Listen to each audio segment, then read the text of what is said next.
Now we turn to a section called Permutations with Repititions. A permutation with repetition is an ordering of a set of items in which some of the items may be identical to each other.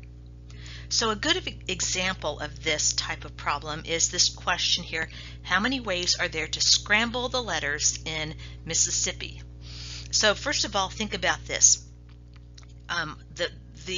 The way the letters are right there in the true spelling of Mississippi, we could consider that one as that particular permutation.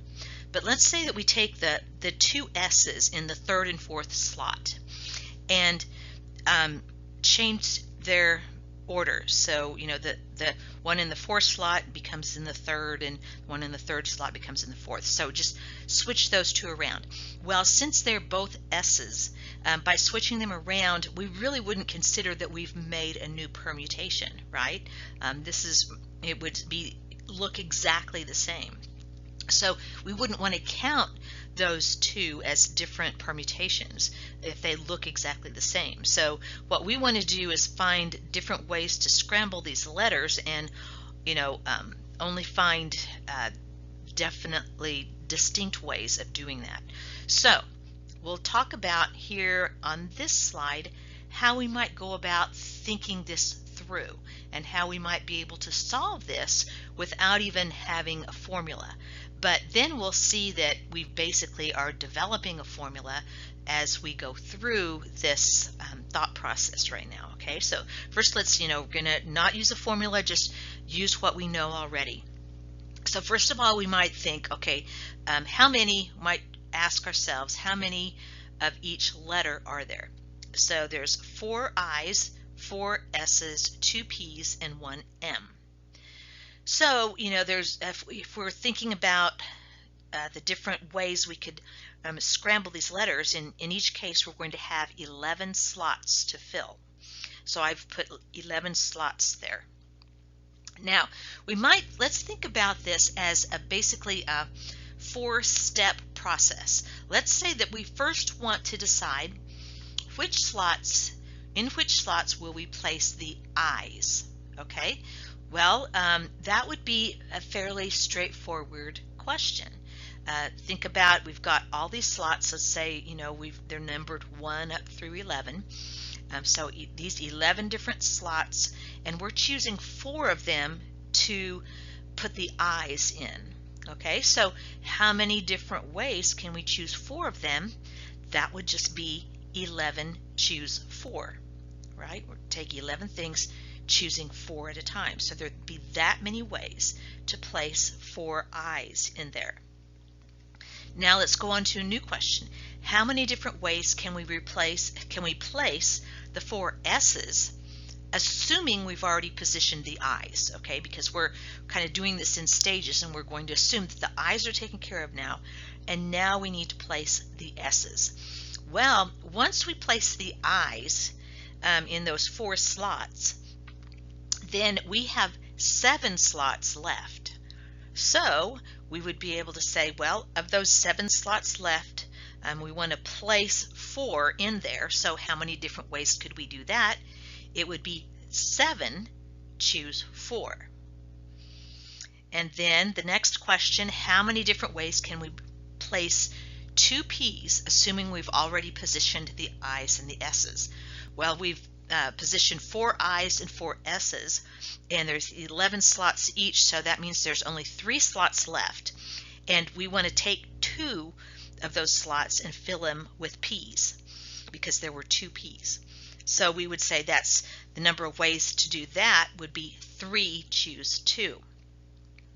Then we have the 1M left. So how many different ways can we place 1M, assuming that we've already positioned the I's, S's, and P's? Well, there's just 1 slot left, and we only have 1M, so it would be 1 choose 1.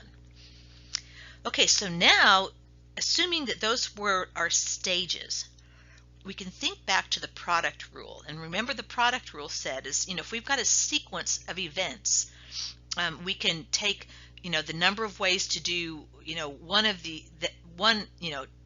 those events, multiplied by the number of ways we can do this other, type of event, and so on. So we could say this, that the number of ways to fill in these 11 slots with those letters would be the 11 choose 4, because that's how many ways to choose the I's.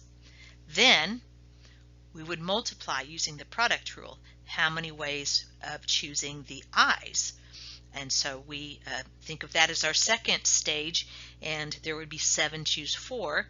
And then let's move on to placing the P's. That would be 3 choose 2, and then 1 choose 1. So the product rule says, we've got these 4 different events. We're choosing the I's and then the S's and the P's and the M's, so I can just multiply those numbers together.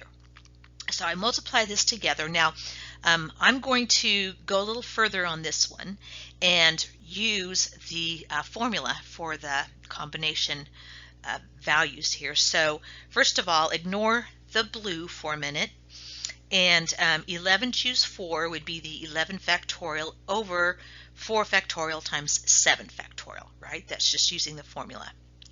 And then the next one, 7 choose 4, it would be 7 factorial on top, a 4 factorial on bottom, along with a 3 factorial. Anyway, so I've listed all of those out using that formula. But now we see, since this is all multiplication, that we can cancel some things on the top and the bottom. So the 7 factorials cancel, the 3 factorials will cancel, and the 1 factorials will cancel. So if I look and see what's left, I would have the 11 factorial on the top, and then now look down at the bottom, we have a 4 factorial, another 4 factorial, a 2 factorial, and a 1 factorial. We do also have that 0 factorial before we, before we get to this last, what just came up. But remember, 0 factorial is equal to 1. So we'll just leave that out. But if you look at what we have left there over farthest to the right, you'll see that what we have is on the top, we have 11, which is the number of slots we had to fill.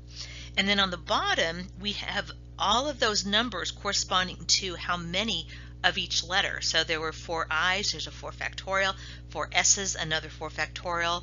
There were 2 P's, so there's a 2 factorial down there, and 1 M, so there's a 1 factorial. So basically we took the number of each letters that were available and put those down in the denominator and added the factorial to them, and that would give us our answer. So here I would say at this stage, this would probably be something that you would just stop at. We haven't been going all the way to our final number these days, right? We kind of stop once we know we've gotten as far as we need to go. So this would probably be where we would stop here. Now, notice that we did nothing but use what we already learned. It's what we've already known from previous lessons. But we're going to see that in the next slide, we're going to see that this is actually, now we can, there is a formula that we can use and get to this right away without going through that thought process. So there's a formula that's going to tell us if we want to find how many ways to scramble the letters in Mississippi, we would just come straight up with the 11 factorial on the top, and then the different numbers 4, 4, 2, 1 on the bottom with factorials there. Okay, so we'll go on to the next slide and see that. Okay, so there's no, I don't think they have any kind of proof there in the book, but this is what the fact that they give, the formula for counting permutations with repetition. And you see on the this formula here, we have n factorial on the top. That's what corresponded to our 11 factorial that we got for that last problem. And then down below, we have these different factorials based upon how many of each of those items that we, of repetitions that we have. So in that last example, we had 4 factorial, and on down.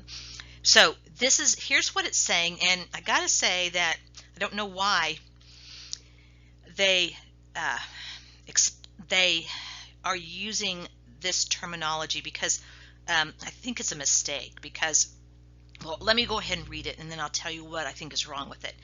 It says the number of distinct sequences with n sub 1 ones, n sub 2 twos, on to n sub k k's, where n is equal to all of those n sub 1, 2, and so on added together, is this. Now, what's wrong with this is this worked for our Mississippi problem, and it didn't have ones and twos and threes in it. It had M's and I's and S's and P's, right? So it shouldn't say the number of distinct sequences with n sub 1 ones, because it worked for n sub 1 I's and n sub 2 S's and so on. So I think this is a mistake that they are actually talking about a certain number of actual ones and twos, because that's not usually what we're even looking at in these problems. We're looking at, how many certain type of letters are there, or so that again doesn't have anything to do with ones, twos, and threes. Anyway, but hopefully, since you saw how we developed that in the last slide, you see what I really want you to learn about this fact is going to the bottom line of this formula here. So let's just look at this other example. And in this case here, we will not think it through like we did in the last one, but we'll just use this formula. So the question is, how many ways are there to scramble the letters in tooth? So we would say, well, how many slots are there? There's 5 slots altogether. And then we'd say, how many of the different letters? Well, there's 2 T's, 2 O's, and 1 H. So we can use this formula, but not taking literally what they're saying here about n sub 1 ones. And we would take that formula and say, well, we would put 5 factorial on the top because there's 5 slots, and then the T and the O and the H, there's 2, 2, and 1. So we'd have 2 factorial, 2 factorial, 1 factorial on the bottom. And that's where we would leave this problem here. Okay, so now we're going to look at another kind of problem, but it's going to end up that we can use this same formula, okay? But let's first of all read this question. It says, consider a company with 11 employees that rents an office space with 3 offices. The first office, Office A, can hold 3 people. The second office, Office B, can hold 4 people, and the third office, Office C, can hold 4 people also. So I have these offices here with 3 slots, 3 little squares in Office A saying that there's 3 employees can be in there, and then 4 in Office B and 4 in Office C, okay? Now the question is this: how many different assignments are there for employees to offices? Now, so this originally would not necessarily look at all like that Mississippi problem that we've just done, right? And we wouldn't necessarily go straight to saying, oh, I can use this formula that we just learned. But we're going to be able to see how and why we can go ahead and use that formula. So let's try to come up with a bijection. We're going to, first of all, look over on the left of this picture here. We've got 11 slots, and then in each slot there's either an A, B, or a C. If you would imagine each of those slots being an employee. So imagine all of the employees lined up against the wall, and they've all got a piece of paper with a pencil, and they're all waiting to hear which office they're going to be in, and then they'll write down. So, they might be told your office is B, so they'll write down a B or an A or so on. So you could kind of look at it as there's 11 slots, and in each slot there's going to be an A, B, or a C.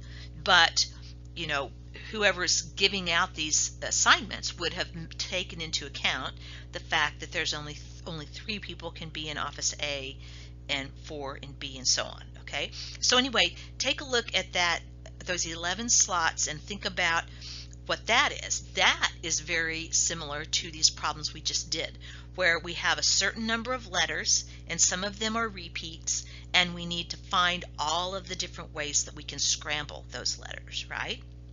Okay, now let's see if we can compare that to the office situation. Well, basically I did just already explain it. If we were to look at the 11 slots as employees and then they all get their assignment, then that corresponds to this situation over here on the right, where we put 3 people in office A, 4 people in office B, and so on, right?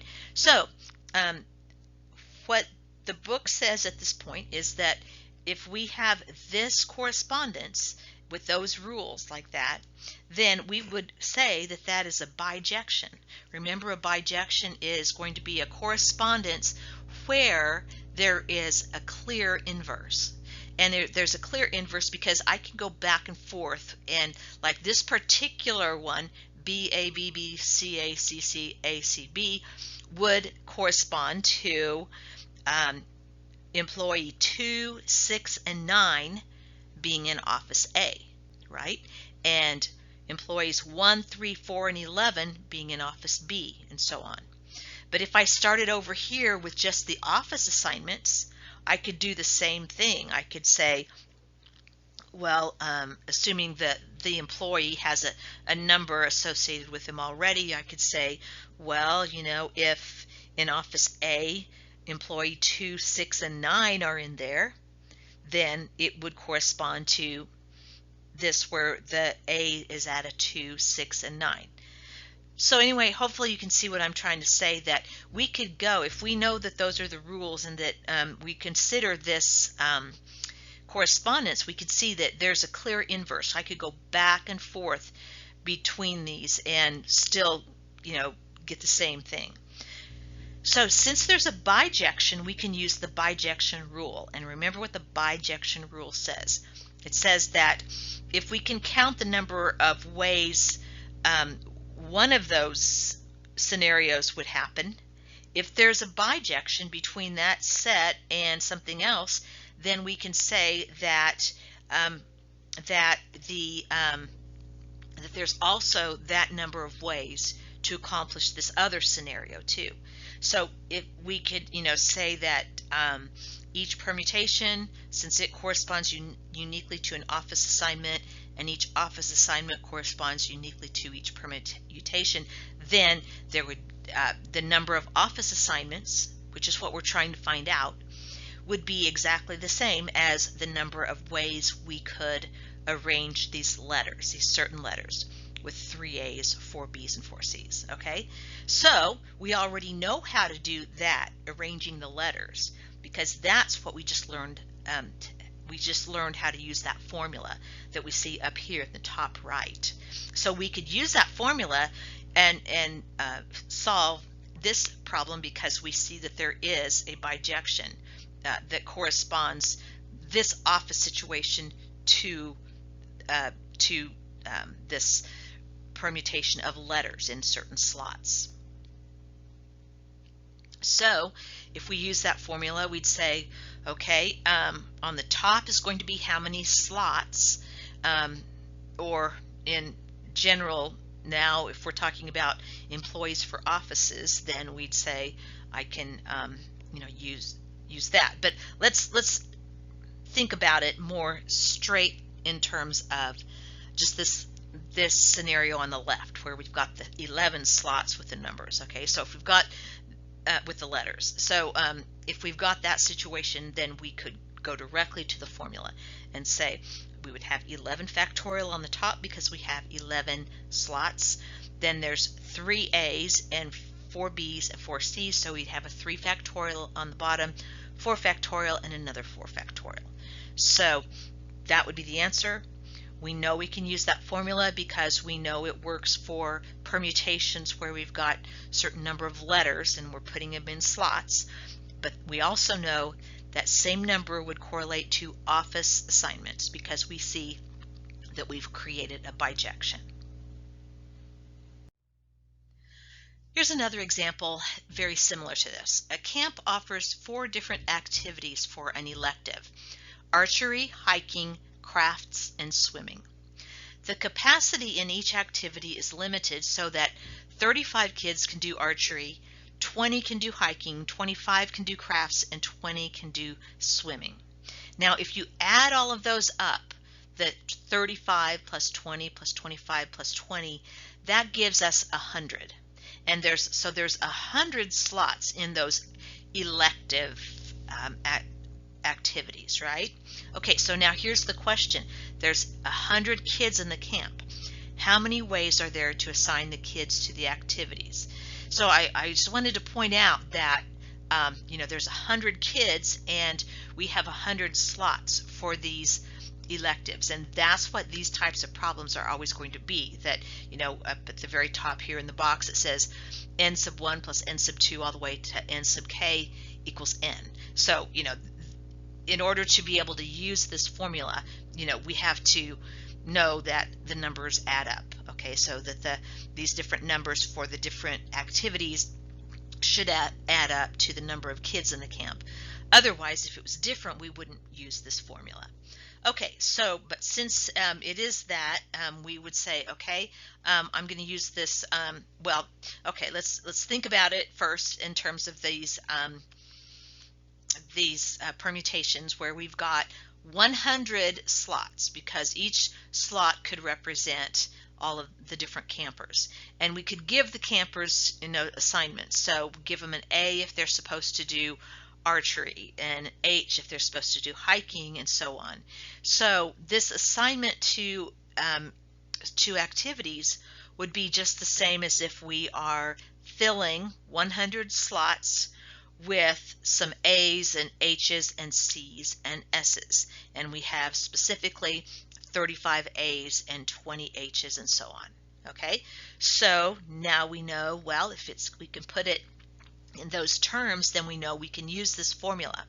So we would go ahead then and say that we would put the full number of slots at the top, 100 factorial, and then down below all of the different numbers for the different slots for each type of activity, but then also we have to take the factorial of those numbers.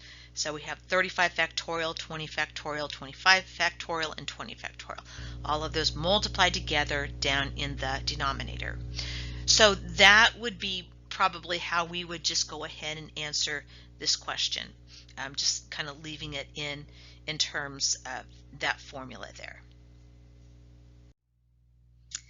Okay, so all of these problems either are cases like the Mississippi problem where there's slots to fill in and you have certain number of characters to put in, different characters to put in, or there are other types of situations where we can create a bijection to that permutation situation.